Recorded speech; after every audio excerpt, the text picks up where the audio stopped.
So imagine you're dealing with someone who's hoarding.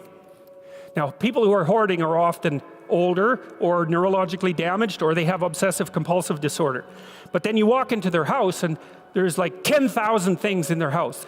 There's maybe 100 boxes, and you open up a box, and in the box there's some pens and some old passports and some checks and their collection of silver dollars and some hypodermic needles and some dust and, a dead mouse. And there's boxes and boxes and boxes like that in the house. It's absolute chaos in there.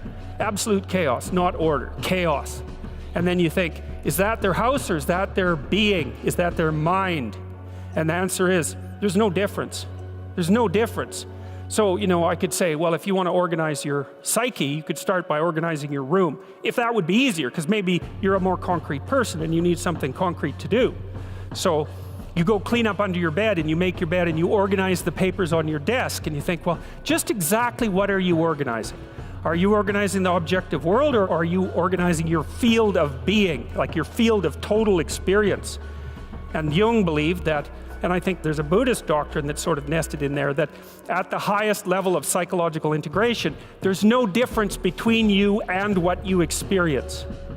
Now you think, well, I can't control everything I experience, but that's no objection, because you can't control yourself anyway. So the mere fact that you can't extend control over everything you experience is no argument against the idea that you should still treat that as an extension of yourself. Well, let's say you have a long-standing feud with your brother.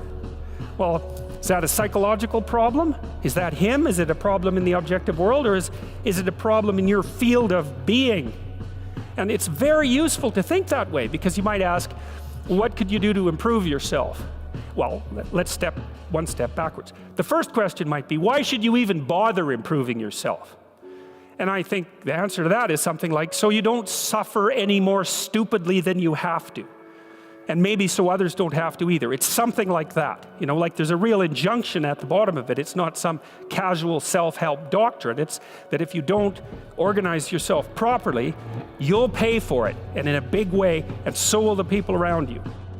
And you could say, well, I don't care about that, but that's actually not true. You actually do care about that, because if you're in pain, you will care about it. And so you do care about it, even if it's just that negative way. It's very rare that you can find someone who's in excruciating pain who would ever say, well, it would be no better if I was out of this. Sort of pain is one of those things that brings the idea that it would be better if it didn't exist along with it. It's incontrovertible. So you get your act together so that there isn't any more stupid pain around you than necessary. Well, so then the question might be, well, how would you go about getting your act together? And the answer to that, and this is a phenomenological idea too, it's something like, look around for something that bothers you and see if you can fix it.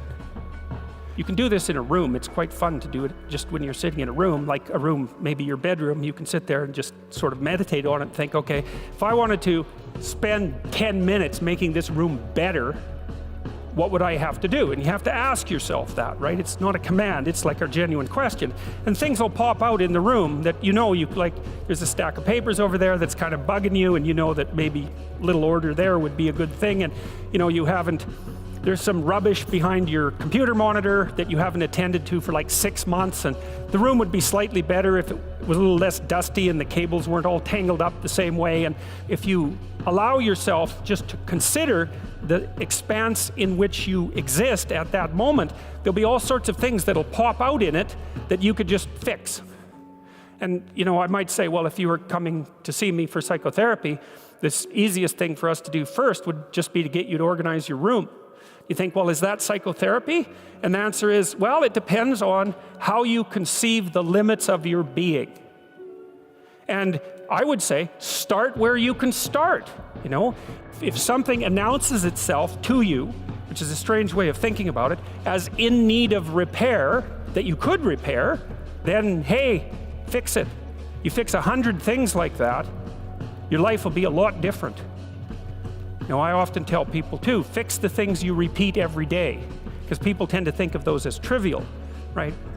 You get up, you brush your teeth, you have your breakfast, you have your routines that you go through every day. Well, those probably constitute 50% of your life. And people think, well, they're mundane, I don't need to pay attention to them. It's like, no, that's exactly wrong. The things you do every day, those are the most important things you do. Hands down. All you have to do is do the arithmetic. You figure it out right away. So 100 adjustments to your broader domain of being, and there's a lot less rubbish around and a lot fewer traps for you to step into. And so once you've got your mind and your emotions together, and once you're acting that out, then you can extend what you're willing to consider yourself and start fixing up the things that are part of your broader extent. It's a very interesting thing to do. I like the idea of the room because you can do that at the drop of a hat. You go back to where you live and sit down and think, okay, I'm going to make this place better for half an hour. What should I do? And you have to ask, and things will just pop up like mad. And it's partly because your mind is a very strange thing. As soon as you give it a name, a genuine aim, it'll reconfigure the world in keeping with that aim. That's actually how you see to begin with. And so if you set it a task, especially, you have to be genuine about it, which is why you have to bring your thoughts and emotions together, and then you have to get them in your body so you're acting consistently. You have to be genuine about the aim, but once you aim, the world will reconfigure itself around that aim, which is very strange. And it's technically true. The best example of that, you have all seen this video where you watch the basketballs being tossed back and forth between members of the white team versus the black team, and while you're doing that, a gorilla walks up into the middle of the video and you don't see it. It's like, if you thought about that experiment for about 5 years, that would be about the right amount of time to spend thinking about it. Because what it shows you is that you see what you aim at. And that, man, if you can get one thing through your head as a consequence of even being in university, that would be a good one. You see what you aim at. And so because one inference you might draw from that is, be careful what you aim at, right? What you aim at determines the way the world manifests itself to you.